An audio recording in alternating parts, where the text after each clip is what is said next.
السلام عليكم ورحمة الله وبركاته. نحمده ونصلي على رسوله الكريم. أما بعد فأعوذ بالله من الشيطان الرجيم. بسم الله الرحمن الرحيم. ولنبلونكم بشيء من الخوف والجوع ونقص من الأموال والأنفس والثمرات وبشر الصابرين الذين إذا أصابتهم مصيبة قالوا إنا لله وإنا إليه راجعون. صدق الله العظيم. رب اشرح لي صدري ويسر لي أمري واحلل عقدة من লিসানি ইয়াফকাহু কওলি। সবাইকে আমার অন্তরের অন্তঃস্থল থেকে জানাচ্ছি আন্তরিক শুভেচ্ছা এবং মুবারকবাদ। আহলান ওয়া সাহলান ওয়া মারহাবান বিকুম ফি হাযাল লিকা আত-তাইয়িব আল মুবারাক। আমরা শুরুতে আল্লাহ রাব্বুল ইজ্জা ওয়াল জালালের দরবারে শুকরিয়া জ্ঞাপন করছি, যিনি আজকে আমাদেরকে এরকম চমৎকার একটি পরিবেশে চমৎকার একটি ইসলামিক কনফারেন্সে উপস্থিত হওয়ার সুযোগ করে দিয়েছেন। আমরা সবাই পড়ছি কালিমাতু শুকর আলহামদুলিল্লাহ।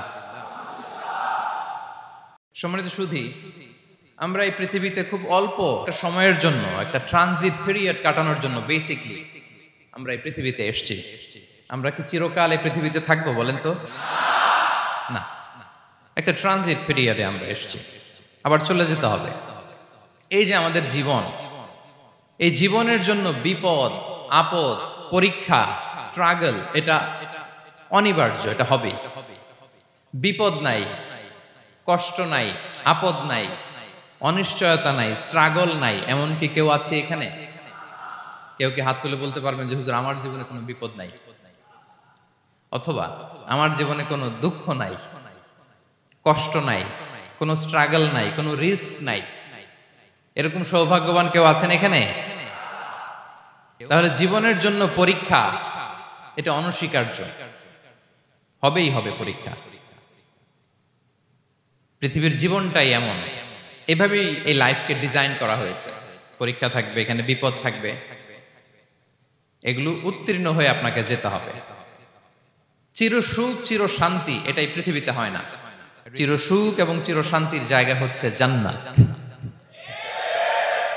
চিরসুখ এবং চিরশান্তি কোথায়? এটা জান্নাতের বৈশিষ্ট্য। চিরসুখ চিরশান্তি, টেনশন নাই, ঝামেলা নাই, পরীক্ষা নাই, বিপদ নাই, রিস্ক নাই, স্ট্রাগল নাই, এটা হচ্ছে দ্য ফিচার্স অফ জান্নাত, জান্নাতের ফিচার। কিন্তু সমস্যা বাদে তখন যখন জান্নাতের ফিচার আমরা দুনিয়ায় খুঁজি, যেটা পাবো আমরা জান্নাতে, এটা খুঁজি কোথায়? এই তখনই সমস্যা বাদে। And this is the main problem. এটাই বড় সমস্যা। এই সমস্যার সমাধান কোথায়, এটা নিয়ে আজকে আমি কিছু কথা অ্যাড্রেস করবো ইনশাআল্লাহ। তো তাহলে আসুন শুনি জান্নাতের ফিচার কি। জান্নাতের কমন একটা ফিচার হচ্ছে জান্নাতে there will be no sickness in paradise. জান্নাতে কোনো অসুস্থতা থাকবে না, চিরসুস্থ। সুবহানাল্লাহ পড়েন। চিরসুস্থ, চির সবল, কেউ অসুস্থ হবে না জান্নাতে। জান্নাত হবে অ্যান্টি এইজিং, জান্নাতে বয়স বাড়বে না কারো, চিরযৌবনা, চিরযুবক, anti ageing.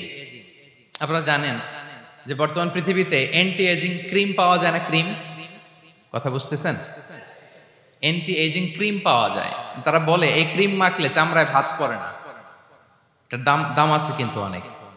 Anti ageing cream লাগায়, শ্যাম্পু ইউজ করে, অ্যান্টি এজিং অয়েল আছে, এটা দিলে নাকি চামড়ায় ভাঁজ পড়ে না। ইভেন ভারতের অনেক বড় একজন ব্যবসায়ী মুকেশ আম্বানি, নাম শুনছেন না? যে তার ছেলের বিয়ে হয়ে গেল। তো এই মুকেশ আম্বানির স্ত্রী নীতা আম্বানি, সে কিছুদিন আগে এক বোতল গোল্ড ওয়াটার খেয়েছে, gold water, and its cost $60,000। $60,000 দাম এক বোতল গোল্ড ওয়াটারের। কেন? ফর অ্যান্টি এজিং, যাতে বয়সের ছাপ গালে না থাকে। এখন বলেন, এভাবে কি আমাদের বয়সকে ধরে রাখা সম্ভব এই পৃথিবীতে? সম্ভব না, কারণ এই ফিচারটা দুনিয়ার ফিচার না, এটা জান্নাতের ফিচার। সুবহানাল্লাহ পড়েন। তাহলে জান্নাতে কেউ অসুস্থ হবে না। জান্নাত হবে চির যৌবন, চির যৌবনা। ওখানে আমরা যুবক থাকবো, প্রত্যেকে 33 বছরের যুবক যুবতী হয়ে জান্নাতে ঢুকবো। বিষ্ণু ইসলাম বলেন, আহলুল জান্নাতি জুরদা ওয়া মুরদা ওয়া আবনাউ 33 ওয়া 33। জান্নাতে যারা যাবে শুভ্র দাড়িবিহীন, প্রত্যেকে হবে 33 বছর বয়সের। ওই যে 33 বছর বয়সে একবার ঢুকলেন আর বয়স বাড়বে না, ওইটাই চিরকাল ওই বয়স পাবেন। জান্নাতের আরেকটা ফিচার হচ্ছে নো ফ্রাস্ট্রেশন, কোনো চিন্তা নাই, দুশ্চিন্তা নাই, হাইপার টেনশন নাই, সজীব প্রাণবন্ত। সুবহানাল্লাহ। জান্নাতের আরেকটা ফিচার হচ্ছে there is no expiry date in জান্নাত। এক্সপায়ারি ডেট আছে? জান্নাতে যে ঢুকবো 7 দিনের জন্য চেক ইন, নাকি চেক ইন কয় দিনের জন্য? 7 দিন 10 দিন পরে চেক আউট করে ফেলবে এরকম না, নো এক্সপায়ারি ডেট, আজীবন। একবার এন্ট্রি পেলে বের হওয়ার টেনশন নাই। আল্লাহু আকবার। তাহলে no expiry date, rather it's eternal, আজীবন থাকবেন, খালিদিনা ফিহা, চিরকাল থাকবেন। এবং জান্নাতের সবচাইতে গুরুত্বপূর্ণ ফিচার হচ্ছে there will be no death in জান্নাত। জান্নাতে আপনার আর মৃত্যু হবে না, মৃত্যুর বিদায় হবে, তার মানে আপনি অমর হবেন। তাহলে আপনি চির সুস্থ, চির সবল হবেন জান্নাতে, চির যুবক থাকবেন, প্রাণবন্ত থাকবেন, আপনি অমর হবেন, আপনি জান্নাতে মরবেন না। জান্নাতীরা যখন জান্নাতে যাবে ফেরেশতারা ডেকে বলবে ইয়া আহলাল জান্নাতি ইন্না লাকুম আন তাসিহু ফালা তাসকামু আবাদা। জান্নাতীরা চিরকাল সুস্থ থাকবা, অসুস্থ হবা না। ইন্না লাকুম আন তাশিব্বু ফালা তাহরামু আবাদা, তোমরা শাবাব থাকবা, বুড়া হবা না। ওয়া ইন্না লাকুম আন তাহইয়াউ ফালা তামুতু আবাদা, চিরকাল বেঁচে থাকবা, মরবা না। এবং সেদিন জান্নাতে মৃত্যু দেয়া হবে, মৃত্যু দেয়া হবে। ইউতাল মাউতু বিকাবশিন আমলাহ, একটা ছাগলের আকৃতিতে মৃত্যুকে আনা হবে। ফায়ুযবাহুল মাউত, মৃত্যুকে জবাই দেয়া হবে। এবার জান্নাতীরা তাকিয়ে থাকবে, ফেরেশতারা বলবে ইয়া আহলাল জান্নাতি খুলুদুন ফালা মাউত, হে জান্নাতীরা চিরকাল এই জান্নাতে থাকবে। তাহলে জান্নাতের ফিচার পাইছেন? এখন কোন বোকা যদি এই ফিচার দুনিয়ায় খোঁজে পাবে? পাবে না, কারণ দুনিয়ার ফিচার আলাদা। দুনিয়ার ফিচার কি? এই দুনিয়াতে বিপদ আসবে, কষ্ট আছে দুনিয়াতে, হতাশা আছে, ভয় আছে, অসুস্থতা আছে, বার্ধক্য আছে, এবং এই দুনিয়ার একটা এক্সপায়ারি ডেট আছে না? দ্য ডে ইউ ডাই, যেদিন আপনি মারা যাবেন, এটা আপনার এক্সপায়ারি ডেট, চলে যেতে হবে, চলে যেতে হবে। এই পৃথিবীতে মৃত্যুর অস্তিত্ব আছে, সবকিছু থমকে দিয়ে, আপনাকে চমকে দিয়ে মৃত্যু চলে আসবে, ঠিক কিনা বলেন? তাহলে এগুলো হচ্ছে দুনিয়ার ফিচার। এই দুনিয়াতে বিপদ আপদ, কষ্ট, ঝুঁকি, স্ট্রাগল, বার্ধক্য, অসুস্থতা, এগুলো নিয়ে আমাদেরকে টিকে থাকতে হয়।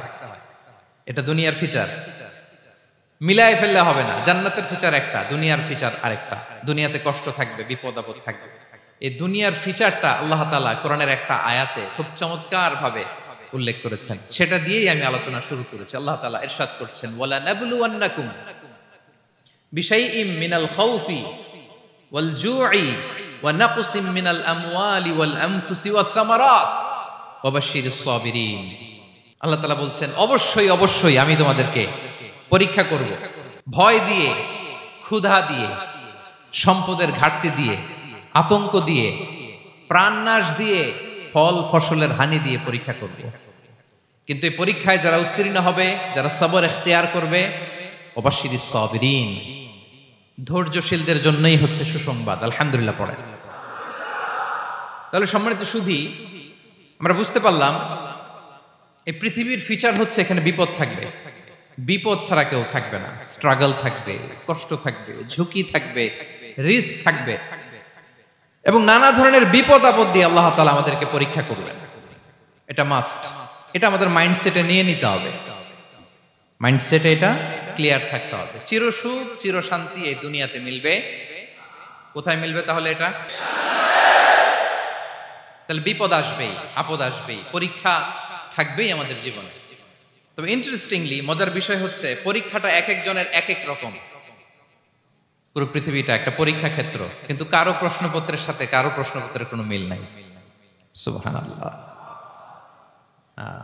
আমার পরীক্ষা একরকম, আপনার পরীক্ষা আরেক রকম, ওই ভাইয়ের পরীক্ষা আরেক রকম, ওনারটা আরেক রকম। সবাই পরীক্ষার্থী, সবাই পরীক্ষার্থী, কিন্তু কারো প্রশ্নপত্রের সাথে কারো প্রশ্নপত্রের কোনো মিল নাই। কারোর জন্য পরীক্ষা হচ্ছে সে খুব অসুস্থ, প্রচন্ড অসুস্থতা, তার জন্য পরীক্ষা। ক্যান্সারের রোগী, দুরারোগ্য ব্যাধি, ডক্টর বলছে 4th স্টেজে চলে আসছে, কয়েক মাস বাঁচতে পারে, এটা তার জন্য পরীক্ষা। আবার কারো দেখবেন যে খুব একটা অসুস্থতা নাই, অসুস্থতার ঝামেলা নাই, কিন্তু তার দারিদ্রতা আছে, তার আর্থিক অনটন, এটা তার জন্য পরীক্ষা। আবার কারো দেখবেন অসুস্থতাও নাই, দারিদ্রতাও নাই, তার দাম্পত্য জীবনের সমস্যা আছে না নাই? অনেকের দেখবেন এগুলো কোনোটাই সমস্যা না, তার ছেলে কথা শোনে না, মাদকাসক্ত। আহা, মাদকাসক্ত, রিহ্যাবে পাঠায়, আবার আসে, আবার গাঁজা খাওয়া শুরু করে, আছে না নাই বলেন? দেখেন তার পরীক্ষাটা আবার আলাদা। অনেকের দেখবেন মেয়ে বাবার কথা শোনে না। আবার অনেকের দেখবেন যে ব্যবসায় সমস্যা, লসের পর লস, লাভ উঠাতে পারে না। তাহলে পরীক্ষা ছাড়া, বিপদ আপদ ছাড়া দুনিয়াতে কেউ নাই, কেউ নাই প্রিয় ভাইরা। এটা আমাদের মাথায় রাখতে হবে। পরীক্ষা আপনাকে দিতেই হবে, পরীক্ষা দিয়ে দিয়েই নিজেকে প্রমাণ করতে হবে। আর এক একজনের পরীক্ষাটা এক এক রকম, কারো পরীক্ষার সাথে কারো পরীক্ষার কোনো মিল থাকবে না। তো মাঝে মাঝে আমরা এটা ভুলে যাই। আল্লাহ তাআলা কালামে পাকে রিমাইন্ডার দিয়ে আমাদেরকে স্মরণ করিয়ে দিতে চান যে এই পৃথিবীতে আসলে তোমরা এসেছো পরীক্ষা দিতে। এটাই জীবনের বড় বাস্তবতা। আমাদের জীবনে যত হতাশা, আমাদের জীবন নিয়ে যত অভিযোগ, আমাদের মনে যত কষ্ট, আমাদের হৃদয়ের ভেতরে যত অস্থিরতা, তার মূলে হচ্ছে এই সমস্যা যে আমরা ভুলেই গেছি আমরা পরীক্ষা দিতে আসছি। এটা যদি ভুলে না যান, এটা যদি আপনার মাইন্ডসেটে থাকে যে পুরো জীবনটা একটা পরীক্ষা, তাহলে দেখবেন কোনো কিছু আপনাকে কাবু করতে পারবে না। আপনি হতাশ হবেন না, জীবন নিয়ে আর অভিযোগ থাকবে না, আপনি ভেঙে পড়বেন না, সব অভিযোগ হতাশা দূর হয়ে যাবে। তার মানে বুঝতে পারলাম পরীক্ষা আপনাকে দিতেই হবে। পরীক্ষা দেয়া ছাড়া এই পৃথিবী থেকে চলে যাওয়ার কোনো চান্স বা সুযোগ আমাদের কারো নেই। সূরাতুল আনকাবুতে আল্লাহ তাআলা এই কথাটা আরো চমৎকার ভাবে বলেছেন। আল্লাহ তাআলা ইরশাদ করছেন, আহাসিবান নাসু আইয়ুতরাকু আইয়াকুলু আমান্না ওয়া হুম লা ইফতানুন ওয়ালাকাদ ফাতান্নাল্লাযীনা মিন ক্বাবলিহিম ফালা ইয়া'লামান্নাল্লাহু আল্লাযীনা সাদাকু ওয়ালা ইয়া'লামান্নাল কাযিবিন। আল্লাহ বলেন, মানুষকে ভেবেছে সে শুধু বলবে আমি ঈমানদার আর তাকে আমি জান্নাতে ঢুকাই দিব? না, কখনো না, কোশ্চিন কালেও না। বরং পূর্ববর্তীকালে যারা পৃথিবীতে এসেছিল তাদেরকে আমি পরীক্ষায় নিয়েছি, পরীক্ষা করেছি, এবং তাকেও ঈমানের প্রশ্নে সে সত্যবাদী না মিথ্যাবাদী পরীক্ষা দিয়ে দিয়ে নিজেকে প্রমাণ করতে হবে। ঠিক কিনা বলেন? পরীক্ষা দিয়ে আপনাকে প্রমাণ করতে হবে। এবং এই পরীক্ষার ব্যাপারটা, এটা যে শুধু আমরা সাধারণ মানুষ আমাদের জীবনে দুঃখ বিপদ পরীক্ষা এমনটা না। এই পৃথিবীর সবচাইতে শ্রেষ্ঠ মানুষ যারা ছিলেন তাদেরকে আল্লাহ পরীক্ষা নিয়েছেন। বলেন তো এই পৃথিবীতে সবচাইতে শ্রেষ্ঠতম মানুষ কারা? সবচাইতে শ্রেষ্ঠ ভালো মানুষ কারা ছিল পৃথিবীতে? বলেন তো নবীরা। আওয়াজ করে বলেন তো কারা? তো বলেন তো নবীদের জীবনে পরীক্ষা ছিল কি ছিল না? হ্যাঁ ছিল। বেশি না কম? বিষ্ণু ইসলামকে জিজ্ঞাসা করা হলো, আইয়ুন নাসি আশাদ্দু বালাআন ইয়া রাসূলুল্লাহ, হে আল্লাহর রাসূল এই পৃথিবীতে কাদের জীবনে পরীক্ষা বেশি? বিষ্ণু ইসলাম বললেন, আল আম্বিয়া, নবীদের জীবন। আল আম্বিয়া সুম্মাল আমসাল ফাল আমসাল,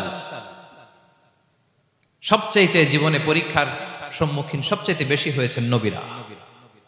তারপরে নবীদের পরবর্তী অবস্থান যাদের, সিদ্দিকিন যারা, সোহাদা যারা, সালিহিন যারা, আল্লাহওয়ালা যারা, তাদের জীবনে পরীক্ষা বেশি। ইউবতালার রাজুলু আলা হাসাবি দীনি, ব্যক্তির দিনদারি যত বেশি তার জীবনে আল্লাহর পরীক্ষাও তত বেশি। আপনি আল্লাহওয়ালা হবেন, আপনার জীবনে পরীক্ষাও অনেক বেশি। এজন্য ইমানদার হওয়া যেমনি মর্যাদার, ইমানদারের জীবনে পরীক্ষাও হবে অনেক বেশি। এবং পরীক্ষা যত বড়, খেয়াল রাখতে হবে, মন খারাপ করার কোনো সুযোগ নেই। পরীক্ষা যার জীবনে যত বড়, সেটাতে সফল হতে পারলে ওটার প্রতিদানও বড়। পরীক্ষা যত বড়, এটাতে সাকসেস হইতে পারলে এটার রিওয়ার্ডও তত বড়। বিষ্ণু ইসলাম বলেন, ইযামুল জাযাই মাআ ইযামিল বালা, বালা যত বড় জাযাও তত বড়, প্রতিদানও তত বড়। আপনারা নবীদের জীবনে যদি খেয়াল করেন দেখবেন যেই নবীর জীবনে পরীক্ষা যত বেশি সেই নবীর জীবনে সফলতাও তত বেশি। সাইয়েদনা ইব্রাহিম আলাইহিস সালামের কথাটা একটু খেয়াল করেন তো, বলেন তো ওনার জীবনে পরীক্ষা কেমন ছিল, বেশি না কম? ওনার জীবনের পরীক্ষা থেকেই তো আমরা এই শব্দটা ব্যবহার করি, আমরা বলি অগ্নি পরীক্ষা। কি বলি? মানে আগুনে নিক্ষেপ করা হয়েছে সাইয়েদনা ইব্রাহিম আলাইহিস সালামকে, তাও স্বাভাবিকভাবে না, উলঙ্গ করে, ন্যাকেট করে ওনাকে অপমানিত করবার জন্য ওনার গায়ের জামা কাপড় খুলে উলঙ্গ অবস্থায় আল্লাহর খলিল সাইয়েদনা ইব্রাহিম আলাইহিস সালামকে অগ্নিকুণ্ডে নিক্ষেপ করা হয়েছিল। এরকম এক্সপেরিয়েন্স এই অডিটোরিয়ামের ভেতরে আমাদের কখনো হয়েছে? তাইলে সাধারণ মানুষের জীবনের পরীক্ষা আর নবীদের জীবনের পরীক্ষার মধ্যে পার্থক্য আছে না নাই? ওই পরীক্ষায় উনি পাশ করে ফেললেন। ৮৬ বছর পর্যন্ত আল্লাহর কাছে দোয়া করলেন, আল্লাহ আমাকে একটা নেককার সন্তান দাও। আল্লাহ সন্তান দেয় না। ৮৬ বছর পরে আল্লাহ তাআলা সাইয়েদনা ইব্রাহিম আলাইহিস সালাম এবং হাজারের ঘরকে উজালা করে সন্তান দিলেন। সাইয়েদনা ইসমাঈল আলাইহিস সালাম পৃথিবীতে আসলেন কত বছর বয়সে? ৮৬ বছর বয়সের এখানে কেউ আছেন? হ্যাঁ, আছি আমরা? কেউ নাই। ৮৬ বছর বয়সে প্রথম সন্তান পেয়েছে। তাদের ঘরকে উজালা করে আল্লাহর নবী সাইয়েদনা ইসমাঈল আলাইহিস সালাম আসলেন। এবার আল্লাহ বললেন, যাও স্ত্রীকে আর এই কলিজার টুকরা সন্তানকে, থাকো তো প্যালেস্টাইনে, প্যালেস্টাইন থেকে ১৫০০ কিলোমিটার দূর দ্য ব্যারেন ল্যান্ড, ওই মক্কার ধুধুমরু প্রান্তরে রেখে আসো, যেখানে কেউ নাই, মানুষ নাই, গাছ নাই, পাখি নাই, পানি নাই, যাও রেখে আসো। আচ্ছা বলেন তো, ৮৬ বছর পরে যে লোকটা সন্তান পেল, বুঝে শুনে উত্তর দিয়েন, ৮৬ বছর পরে যে লোকটাকে আল্লাহ তাআলা সন্তান দিল, তার হৃদয়ে ওই সন্তানের জন্য মায়া বেশি না কম? এমনি তো আমাদের প্রথম সন্তানের হিস্ট্রিটা একটু খেয়াল করেন তো। প্রথম আমাদের যে মেয়ে হয়েছিল বা যাদের ছেলে হয়েছিল, তার প্রতি আদর, সোহাগ, দরদ, ভালোবাসা, আহ্লাদ কত ছিল। আর ৮৬ বছর বয়স আল্লাহ তাআলা ওনাকে সন্তান দিলেন, দিয়ে বললেন, যাও হাজারকে আর ইসমাঈলকে মক্কার ধুধুমরু প্রান্তরে রেখে আস। আল্লাহ তাআলা বলতে দেরি, চলে যেতে দেরি নাই, মুহূর্তে উনি রওনা হয়ে গেলেন। সুবহানাল্লাহ পড়বেন না? রেখে আসলেন মক্কার ধুধুমরু প্রান্তরে। এবার আল্লাহ বললেন, যাও রিটার্ন ব্যাক টু প্যালেস্টাইন, প্যালেস্টাইনে চলে যাও। চলে গেলেন, হৃদয়টা ভেঙে খান খান। অনেক বছর পরে আল্লাহ তাআলা আবার অনুমতি দিলেন, যাও এবার ছেলেকে দেখে আসতে পারো, যাও প্যালেস্টাইন থেকে আবার মক্কায় যাও। সাইয়েদনা ইব্রাহিম আলাইহিস সালাম প্যালেস্টাইন থেকে আবার ১৫০০ কিলোমিটার পথ পাড়ি দিয়ে, এখনকার মতো ফ্লাইটে যায় না, গাড়িতেও না, উটে করে। কিসে করে? উনি যে কতবার মক্কা থেকে ফিলিস্তিন এসেছেন আর গিয়েছেন, কোনো ইয়ত্তা নাই, হিসাব নাই। গেলেন, এবার ছেলেটা হাঁটতে পারে, দৌড়াতে পারে, একটু একটু কথা বলতে পারে, আব্বু আব্বু ডাকতে পারে। কেমন মায়া লাগে বলেন তো? মায়া ভালোবাসায় যখন টইটম্বুর, ঠিক ওই মুহূর্তে আল্লাহ বললেন, ছেলেকে জবাই করো, জবাই করো ছেলেকে। আল্লাহ তাআলা বলতে দেরি করেছেন, আল্লাহর আদেশ পালনে ১ সেকেন্ডও তিনি দেরি করেন নাই। ছুরি চালালেন, জান্নাত থেকে দুম্বা নিয়ে আসা হলো। এভাবে আল্লাহর নবী ইব্রাহিম আলাইহিস সালাম উনার জীবনের প্রতিটি ক্ষেত্রে যেখানে আল্লাহ তাআলা ওনাকে পরীক্ষা নিয়েছেন, উত্তীর্ণ হয়েছেন। এবং দেখেন ওনাকে আল্লাহ তাআলা কি উপহার দিলেন। আল্লাহ তাআলা ওনাকে খলিলুল্লাহ উপাধি দিলেন, আল্লাহর বন্ধু। সুবহানাল্লাহ বলেন। আল্লাহ তাআলা বলছেন, ওয়া ইযি বিতালা ইব্রাহিম রাব্বুহু বিকালিমাতিন ফাআতাম্মাহুন ক্বালা ইন্নী জাঈলুকা লিন-নাসি ইমামা। আল্লাহ অনেকগুলো পরীক্ষা নিয়েছিলেন সাইয়েদনা ইব্রাহিম আলাইহিস সালাম, প্রতিটা পরীক্ষায় সাকসেসফুলি পাস করেছেন, গোল্ডেন এ প্লাস। আল্লাহ বলেন, ইন্নী জাঈলুকা লিন-নাসি ইমামা, I'm gonna make you the leader for the entire human being. I'm gonna appoint you as a leader for the entire universe. গোটা বিশ্বের জন্য, গোটা মানবতার জন্য আমি তোমাকে লিডার বানায় দিলাম। ইযামুল জাযাই মা'a ইযামিল বালা। পরীক্ষা যত বড়, ওই পরীক্ষায় পাশ করলে ওইটার ফলাফল ও প্রতিদানও বড়। তাহলে দেখেন প্রিয় ভাইরা, সাইয়েদনা ইব্রাহিম আলাইহিস সালামের জীবনে পরীক্ষার কোনো শেষ ছিল না। আমি আপনি কোথায়? আল্লাহর খলিলের জীবনে যদি এত পরীক্ষা থাকতে পারে, আমি আপনি কোথায় বলেন তো? এবার বলেন, সাইয়েদনা মূসা আলাইহিস সালাম, ওনার জীবনে তো কোনো পরীক্ষা টরীক্ষার ছিল না। হ্যাঁ, গুণে শেষ করতে পারবেন? জন্মটাই তো হয়েছে পরীক্ষার মধ্য দিয়ে। মিশরের ছেলে সন্তান হইলেই ফেরাউন বলছে জবাই করো। ওনার মা এরকম সিন্ধুকে করে ভাসায় দিলেন নীল নদীতে। আল্লাহু আকবার! কি একটা রোমাঞ্চকর পরিস্থিতির মধ্য দিয়ে আল্লাহ তাআলা ওনাকে বাঁচালেন। সুবহানাল্লাহ। জন্মই হয়েছে পরীক্ষার মধ্যে দিয়ে। বড় হইলেন, ফেরাউনের ভয়ে দেশ ত্যাগ করলেন, মিশর থেকে মাদিয়ান। আবার আল্লাহর আদেশে যখন ফিরে আসলেন, আবার ফেরাউনের সাথে তর্ক বিতর্ক, যুদ্ধ। একটা রাত আল্লাহ নবী মুসা আলাইহিস সালাম শান্তি মতো মিশরে ঘুমাতে পারে নাই। একটা রাত।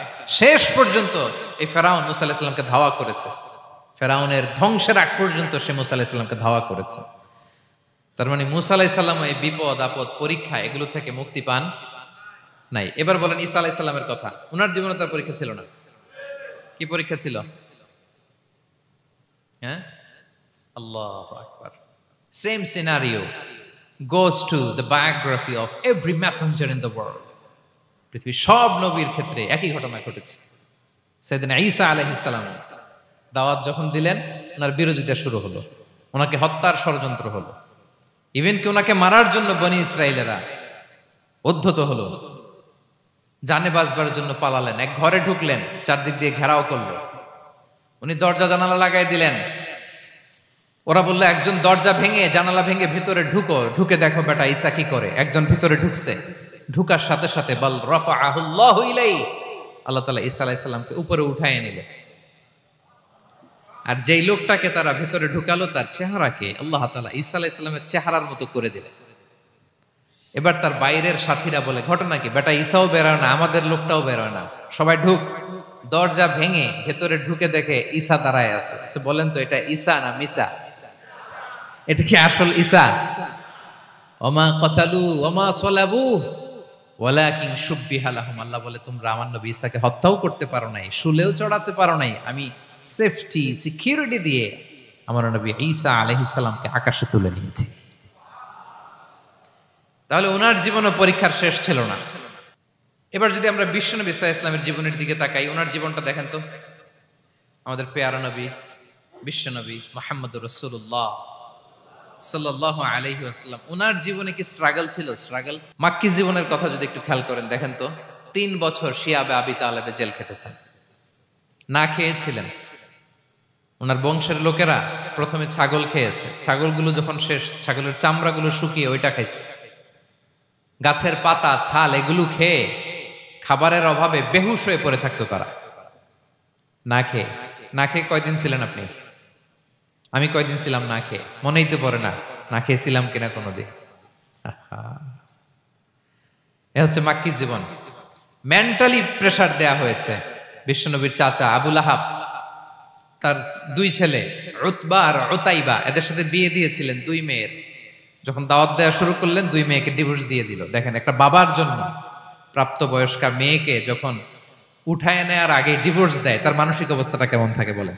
মেন্টালি প্রেসারাইজ করা হয়েছে, ফিজিক্যালি হ্যারাস করা হয়েছে। বিষ্ণু সাল্লাল্লাহু আলাইহি ওয়াসাল্লাম যখন নামাজে দাঁড়াতেন, উটের পচা নারী ভুঁড়ি বিষ্ণুনবীর কাঁধে চাপিয়ে দেওয়া হতো। আপনার জীবনে এরকম ঘটছে কখনো? আপনি নামাজ পড়তেছেন, উটের পচা নারী ভুঁড়ি আপনার কাঁধে চাপিয়ে দেওয়া হয়েছে। কয়দিন হয়েছে এরকম? কয়দিন হয়েছে? হ্যাঁ, তারপরে তো আলহামদুলিল্লাহ বেরোয় না মুখ দিয়ে। কেমন আছেন হুজুর কোয়েন না, বেশি একটা সুবিধার না, তাই না? বেশি একটা একটু মিলাবেন। কতটুকু পরীক্ষা আমরা দিয়েছি। তায়েফে গেলেন বিশ্বনবী, তায়েফে গেছিলেন জমির বায়না দিতে, তাই না? জমি কিনবে তায়েফে। তায়েফবাসীদেরকে জাহান্নামের আগুন থেকে বাঁচাতে গিয়েছিলেন, নিজের জন্য না। সেখানে তায়েফের ছেলেরা পাথর মেরেছে বিষ্ণু ইসলামের গায়ে। এত শুভ্র দেহ ছিল, চেহারা ছিল, বিষ্ণুবীর গা দিয়ে ঝরঝর করে রক্ত ঝরেছে। ফিজিক্যাল হ্যারাসমেন্টের শিকার হয়েছেন বিষ্ণু ইসলাম। যখন যেদিন বিষ্ণু ইসলামকে হত্যার ষড়যন্ত্র করা হলো, আল্লাহ তাআলার আদেশে তিনি মক্কা থেকে মদিনা হিজরত করলেন। মদিনাতে যে একটা রাত, 7ম হিজরির আগ পর্যন্ত শান্তিতে ঘুমাতে পারেন নাই। তিন দিকে তিন ইহুদি বসতি, বনু কাইনুকা, বনু নদীর, বনু কুরাইজা। আহা, খাওয়ার মধ্যে বিষ মিশিয়ে দেয়া হয়েছিল বিষ্ণু ইসা ইসলামের। বাজুর, খাসির বাজুর রান পছন্দ করতেন এক ইহুদি মহিলা, বিষ্ণু ইসা ইসলামের ওই রানের মধ্যে বিষ মিশিয়ে দিয়েছিল। ওই বিষের যন্ত্রণায় মৃত্যুর আগ পর্যন্ত বিশ্বনবী কাতরাতেন, এবং উনি ইন্তেকালের সময় ওই বিষের ব্যথা যন্ত্রণাতেই ইন্তেকাল করেছেন। বিশ্বনবীর ইন্তেকালটা শাহাদাতের ইন্তেকাল ছিল। বিষ্ণু ইসা ইসলাম বলেছেন, ওই যে খায়বার এলাকার ওই মহিলা যে আমার খাবারে বিষ মিশিয়েছিল, সেই বিষের যন্ত্রণা, বেদনা, কষ্ট আমি অনুভব করছি। খেয়ে না খেয়ে দিন প্রচারের কাজে নিজেকে দিয়েছ বিলিয়ে, তায়েফের কাফিরেরা চিনল না সে আলো, দুষ্ট ছেলেদের পিছু দিল লেলিয়ে, পাথরের আঘাতে ক্ষত বিক্ষত হয়ে সারা শরীর থেকে রক্ত ঝরে। হে রাসূল তোমাকে ভুলি আমি কেমন করে, হে রাসূল তোমাকে ভুলি আমি কেমন করে। হাজার ব্যথা বেদনার পরে ফিরে আসনি তুমি আপন ঘরে, দিনের আলো তুমি ছড়িয়ে দিতে চলে গেলে মদিনায় মক্কা ছেড়ে। হে রাসূল তোমাকে ভুলি আমি কেমন করে, হে রাসূল তোমাকে ভুলি আমি কেমন করে। ঠিক কিনা বলেন? একটা রাত শান্তিতে, শান্তির ঘুম তিনি দিতে পারেন নাই। প্রিয় ভাইরা, তাহলে আমরা কি বুঝলাম? বিশ্বনবীর জীবনে পরীক্ষা ছিল কি ছিল না? আমাদের উপায় আছে? আমরা বাঁচতে পারবো এই বিপদ আপদ পরীক্ষা ঝঞ্ঝাল থেকে? বাঁচতে চাইলেও বাঁচতে পারবো? পারবো না। ইমাম মালিক আলাইহি রাহমা নাম শুনেছেন? ইমাম মালিক, ওনার জ্ঞান থেকে লাখো লাখো মানুষ উপকৃত হয়েছে, কোটি কোটি মানুষ উপকৃত হয়েছে। মদিনার রাস্তায় রশি দিয়ে ওনাকে টেনে হিচড়ে এক এলাকা থেকে আরেক এলাকায় নিত জালেম বাদশারা। ইমাম মালিক আলাইহি রাহমা। ইমাম আহমদ ইবনে হাম্বল, ওনাকে বেত্রাঘাত করা হতো, চাবুক দিয়ে পেটানো হতো। আমাদের মাযহাবের ইমাম আল ইমাম আল আযম আবু হানিফা আলাইহি রাহমা, ওনাকে কারাবন্দী করা হয়েছিল। তার মানে দেখেন, যত বড় বড় স্কলার, যত বড় বড় মাশায়েখ, এমনকি আম্বিয়া আলাইহিমুস সালাম, ওনারাও পরীক্ষা বিপদ আপদ থেকে রেহাই পান। পাইছে? তাহলে আপনি আর আমি পাবো? বলেন তো। তাহলে এটা আমাদের ব্রেইনে গেঁথে নিতে হবে যে জীবন মানেই এখানে বিপদ থাকবে, পরীক্ষা থাকবে, স্ট্রাগল করে করে আমাকে আগাতে হবে। কেউ আমার জন্য রেড কার্পেট বিছিয়ে রাখবে না। এই জীবনটা বড় জটিল। This is life, how it's design. এভাবেই পৃথিবীকে ডিজাইন করা হয়েছে। এখানে বিপদ আছে, কষ্ট আছে। এই পরীক্ষা দিয়ে দিয়ে আপনাকে উত্তীর্ণ হতে হবে। বুঝতে পেরেছেন প্রিয় ভাইরা? নাও দ্য কোশ্চেন অ্যারাইজ, এখন প্রশ্ন হচ্ছে, কেন আল্লাহ এই পরীক্ষা নেন? কেন? আল্লাহ তাআলা সূরা মুলকে বলেছেন, এই পৃথিবী সাজানোর, এই জীবন মৃত্যুর এই খেলা, এটার উদ্দেশ্যটাকে আল্লাহ তাআলা স্পষ্ট করে বলেছেন। আল্লাযী খালাকাল মাউতা ওয়াল হায়াতা লিয়াবলুয়াকুম আইয়ুকুম আহসানু আমালা। জীবন মৃত্যু দিয়ে তোমাদের জীবনকে সাজানো হয়েছে এজন্য, যাতে করে তিনি তোমাদের পরীক্ষা করতে পারেন। কি করতে পারেন? তোমাদের মধ্যে কে সৎকর্মে অগ্রগামী, কে কাজে ভালো, আমলে ভালো, এটা দেখার জন্য। বেসিকলি আল্লাহর দেখার প্রয়োজন নাই, আমাদেরকে দেখানোর জন্য এই পরীক্ষার আয়োজন। আমি ভালো করবো না খারাপ করবো এটা আল্লাহ জানে না? তো ওনার পরীক্ষা করা লাগে কেন? কথা বলেন। আমি জান্নাতি না জাহান্নামী এটা আল্লাহ জানেন না? বেসিকলি আমাদেরকে জানানোর জন্য এই পরীক্ষার আয়োজন। কাদেরকে জানানোর জন্য? মানে তুমি জেনে যাও তুমি জান্নাতি না জাহান্নামী। আমি ভালো করেই জানি। একটা ছোট্ট উদাহরণ দিলে বুঝতে পারবেন প্রিয় ভাইয়েরা। ধরেন আল্লাহ তাআলা দুইজনকে সৃষ্টি করলেন। উদাহরণস্বরূপ একজনের নাম আব্দুল্লাহ, আরেকজনের নাম আব্দুর রহমান। সৃষ্টির পরে আব্দুল্লাহকে বললেন, আব্দুল্লাহ, আমি জানি তুমি পৃথিবীতে 50 বছর হায়াত পাইতা, খুব ভালো কাজ করতে, তুমি দুনিয়াতে অনেক ভালো কাজ করতে, এটা আমি আগেই জানি, আমার অসীম জ্ঞান বলে আমি আগে থেকেই জানি। তো যাও, তোমার এইমাত্র সৃষ্টি করলাম, যাও তুমি জান্নাতে ঢুকে যাও, কারণ আমি জানি তুমি জান্নাতি হবে। আচ্ছা, আর আব্দুর রহমান, তুমি পৃথিবীতে খুব খারাপ কাজ করতে, এটা আমি জানতাম, তোমারে পাঠাইলে খারাপ কাজ করবা, তুমি সীমা লঙ্ঘন করবা, অন্যায় করবা, অপরাধ করবা, তুমি জাহান্নামী হবা, যাও। যেহেতু আমি জানি পরীক্ষার আর দরকার নেই, তোমারে জাহান্নাম দিয়ে দিলাম, যাও ঢুকে যাও। আব্দুল্লাহ ঠিকই জান্নাতে ঢুকে যাবে, আব্দুর রহমান কি ঢুকবে? ঢুকবে। সে বলবে, আল্লাহ এইমাত্র আমারে বানাইলেন, এইমাত্র আপনি আমাকে সৃষ্টি করলেন, সৃষ্টি করেই বলতেছেন তুমি জাহান্নামে যাও, আর বলতেছেন আমি জানি দুনিয়াতে পাঠালে তুমি খারাপ কাজ করবা, তুমি জাহান্নামী হবা, পাঠানোর আর কি দরকার, আগে থেকে জাহান্নামে যাও। আল্লাহ আপনি জানলে জানতে পারেন, আমি তো জানি না। ঠিক কিনা বলেন?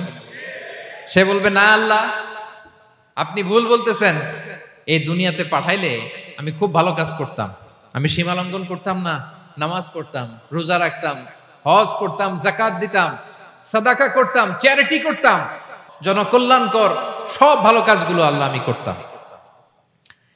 এজন্য আল্লাহ তাআলা পরীক্ষার আয়োজন করেছেন, যাতে করে তুমি জেনে যাও যে পৃথিবীতে তুমি কি করেছো। এখন আর আল্লাহকে এক্সকিউজ দেওয়ার সুযোগ নেই। আচ্ছা বলেন তো, আবু জাহেলকে যদি আল্লাহ এখন কিয়ামতের দিন বলে, Abu Jahl go to the hell fire, Abu জাহেলের কিছু বলার সুযোগ আছে? কারণ ও দুনিয়াতে কি করে আসছে এটাও জানে না। ফেরাউনকে ডেকে যদি আল্লাহ বলে, ফেরাউন তুমি জাহান্নামে যাও, go to the hell fire, ওর কি কোনো এক্সকিউজ দেওয়ার সুযোগ আছে? বলেন, সুযোগ আর আছে?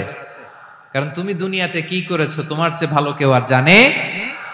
তা পৃথিবীতে এই পরীক্ষার এই আয়োজনের সবচাইতে বড় উদ্দেশ্য হচ্ছে যাতে করে আমরা দেখে যাই যে আমরা কি কাজ করছি। কেউ যখন পরীক্ষা দেয় প্রিয় ভাইরা, ওই পরীক্ষায় কত পাবে তার একটা হিসাব আছে না? বলেন, আপনি গণিত পরীক্ষা দিয়ে আসছেন, যে 100-তে 100 পাবে সে বলতে পারে আমার সব অঙ্ক হয়েছে, ঠিক কিনা বলেন? আর যে লাড্ডু গুড্ডু বুঝছেন তো, কিছুই পারে নাই, ঘোড়ার ডিম, তারও একটা হিসাব আছে যে সে কিছুই লিখে আসতে পারে নাই। তাই পৃথিবীতে এই পরীক্ষার আয়োজনের প্রধানতম কারণ হচ্ছে যাতে করে আমরা বুঝে যেতে পারি যে আমরা কোথায় যাব, জান্নাতে না জাহান্নামে। প্রিয় সুধী, এ পর্যায়ে আমরা জানবো এই যে পরীক্ষা আল্লাহ তাআলা নিচ্ছেন আমাদেরকে, এই পরীক্ষায় সফল হওয়ার মূল মন্ত্র কি। কোরআনে বিভিন্ন আয়াতে এই পরীক্ষার কথা বলা হয়েছে এবং এই পরীক্ষার সফলতার মূল মন্ত্রও কোরআনে ঘোষিত হয়েছে। আলহামদুলিল্লাহ বলেন। যে আয়াত দিয়ে আমি শুরু করেছি, এই আয়াতে আল্লাহ তাআলা বলেছেন, ওয়াবাশশিরিস সাবিরিন, নবী হে ধৈর্যশীলদেরকে আপনি সুসংবাদ দিন, ধৈর্যশীলদেরকে সুসংবাদ দিন। তার মানে বিপদে ধৈর্য ধারণ করতে হবে প্রিয় ভাইরা। ইন্নামাস সাবরু ইনদা সাদামাতিল উলা, বিপদে আমরা অনেক সময় প্যানিক হয়ে যাই, অস্থির হয়ে যাই, কি করব, হতাশ না। মুমিনরা হতাশ হয় না, ধৈর্য ধারণ করে। কি করে? কি করে? ধৈর্য ধারণ করার শক্তি দাও গো মেহেরবান আমায়, দাও গো মেহেরবান। পড়েন, ধৈর্য ধারণ করার শক্তি দাও গো মেহেরবান আমায়, দাও গো মেহেরবান। সবাই বলুন একসাথে, ধৈর্য ধারণ করার শক্তি দাও গো মেহেরবান আমায়, দাও গো মেহেরবান। বুকের ভেতর ব্যথার নদী বইছে অবিরাম, বইছে বইছে অবিরাম। পড়ুন, ধৈর্য ধারণ করার শক্তি দাও গো মেহেরবান আমায়, দাও গো মেহেরবান। পড়েন আমিন। আল্লাহ যেন বিপদে আমাদেরকে ধৈর্য ধারণ করার তৌফিক দান করে। প্রিয় ভাইয়েরা, ধৈর্য এটা এমন একটা গাছ যে গাছের সারা গায়ে কাটা, কিন্তু এই গাছের ফলটা বড় সুস্বাদু।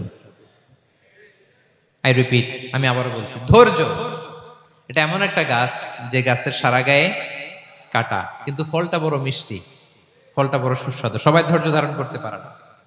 বিষ্ণু ইসলামকে আল্লাহ তাআলা নানা সময় আশ্বস্ত করেছেন, সান্ত্বনা দিয়েছেন, আর ধৈর্যের বাণী শুনিয়েছেন। আল্লাহ বলেন, ফাসবির কামা সাবারা উলুল আজমি মিনার রাসূল। নবী হে, আপনার আগে দৃঢ় প্রত্যয়ী নবীরা যেরকম ধৈর্য ধারণ করেছে, আপনিও ধৈর্য ধারণ করুন। সূরাতুল মুজাম্মিল আল্লাহ তাআলা বলছেন, ওয়াসবির আলা মা ইয়াকুলুনা ওয়াহজুরহুম হাজরান জামিলা।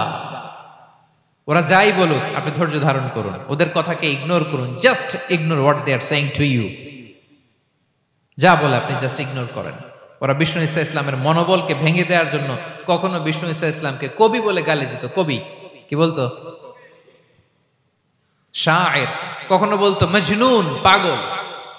নাউজুবিল্লাহ পড়বেন না?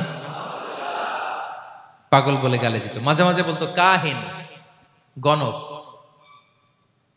মাঝে মাঝে বিষ্ণু ঈসা ইসলামকে তারা বলতো আবতার, লেস কাটা। মুহাম্মদ, তোমার ছেলে নাই, তোমার বংশ নির্বংশ হয়ে গেছে, তোমার নাম নেয়ার মতো কেউ নাই। আহা, কপাল পোড়া। গোটা বিশ্বব্যাপী বিষ্ণু ঈসা ইসলামের সুনাম সুখ্যাতি ছড়িয়ে দিয়েছে কে? আকাশ বাতাস মাড়িয়ে, সাত আকাশ ছাড়িয়ে আল্লাহর আরশ পর্যন্ত আল্লাহ তাআলা বিষ্ণুনবীর সুনাম সুখ্যাতিকে সৌচ্চ করেছেন। ঠিক কিনা বলেন? ইগনোর করুন। আপনাকে কবি বলে, গণক বলে, আপনাকে পাগল বলে, আপনাকে লেসকাটা বলে, জাস্ট ইগনোর দেন। বর্তমান সময়েও নানা ধরনের ট্যাগ আমাদেরকেও দেয় কি দেয় না বলেন? দেয়। আমাদেরকে কি বলে? মৌলবাদী বলে, বলে বলে ওই যে রাজাকার বলে। রাজাকার রাজাকার খেলার দিন শেষ। মন মতো হইলে মুক্তিযোদ্ধা, মন মতো না হইলে রাজাকার, এই দিন শেষ। ওই দিন আর নাই। এই কার্ড দিয়ে আর খেলার দিন নাই। এগুলো মানুষ আর খায় না এখন, এগুলো গিলে না আর। সাধারণ মানুষ বড্ড সচেতন। দেখেন, কালের বিবর্তনে, সময়ের আবর্তনে একই পরিক্রমা আমাদেরকেও ট্যাগিং করে। আমাদেরকে মৌলবাদী বলে, ব্যাকডেটেড বলে, রাজাকার বলে, জঙ্গি বলে, যুদ্ধাপরাধী বলে। আছে না এরকম? ওয়াসবির আলা মা ইয়াকুলুন, নিজের সাথে মিলায় নেন। যা বলে ধৈর্য ধারণ করো। ওয়াহজুরহুম হাজরান জামিলা, জাস্ট ইগনোর দেম। ভালোভাবে ইগনোর করেন, খালাস, সালাম দিয়ে কেটে পড়েন। তাহলে প্রিয় ভাইরা, এই বিপদ আপদ আমাদের পিছু ছাড়বে না, পিছু ছাড়বে না। নবীদের পিছু ছাড়ে নাই, আমরা কোথায়? আমরা আর কি? বিপদ আমাদেরকে ধৈর্য ধারণ করতে হবে, মনোবল হারাইলে হবে না। দেখেন বিশ্বনবী কিভাবে আপনাদেরকে সান্ত্বনা দেয়। বিশ্বনবী বলেন, আজাবান লি আমরিল মুমিন, মুমিনের ব্যাপারটা বড় আশ্চর্যজনক। ফাইন্না আমরাহু কুল্লাহু লাহু খাইর, মুমিনের জীবনে যা ঘটে সবটাই খাইর, সবটাই কল্যাণ। ইন আসাবাতহু সাররাউ শাকারা ফাকানা খাইরাল্লাহ ওয়া ইন আসাবাতহু দাররাউ সাবারা ফাকানা খাইরাল্লাহ। মুমিনের জীবনে যদি সুখ আসে তাহলে মুমিন শুকরগুজার হয়, এটা তার জন্য ভালো। আর যদি মুমিন জীবনে দুঃখ আসে তাহলে সে সবর ইখতিয়ার করে, এটাও তার জন্য ভালো। সুবহানাল্লাহ। তাহলে দেখেন, আমরা হয় সুখে থাকি নয় দুঃখে থাকি, ঠিক কিনা বলেন? তাহলে সুখের সময় আমরা শুকর করি, কি করি? শুকরগুজার হই। শুকরিয়া করাও একটা ইবাদত, শুকরিয়া করাও কি? আর দুঃখের সময় আমরা সবর করি, সবর করাটাও একটা। তাহলে আমাদের পুরো জীবনটাই ইবাদত, পুরো জীবনটাই। সুখের সময় শুকর আর দুঃখের সময় সবর। আওয়াজ করে বলেন, সুখের সময় শুকর আর দুঃখের সময়। এই দুই ইবাদত মুমিন জীবনে চলমান, কন্টিনিউয়াস, একটা উইন উইন সিচুয়েশন। কি বলেন? উইন উইন হয়ে গেল না? যেই পরিস্থিতিতেই থাকে আমাদের জন্য লাভ। আল্লাহু আকবার। তাহলে প্রিয় ভাইরা, এটাই জীবনের বাস্তবতা। সবর আমাদেরকে ইখতিয়ার করতে হবে, হতাশ হওয়া যাবে না। অনেকে আমরা অল্পতে হতাশ হই। এই যে আমরা ধৈর্য ধারণ করছি, এর ফল পাচ্ছি না। দীর্ঘ দেড় দশক ধরে ধৈর্য ধারণ করছেন না আপনারা?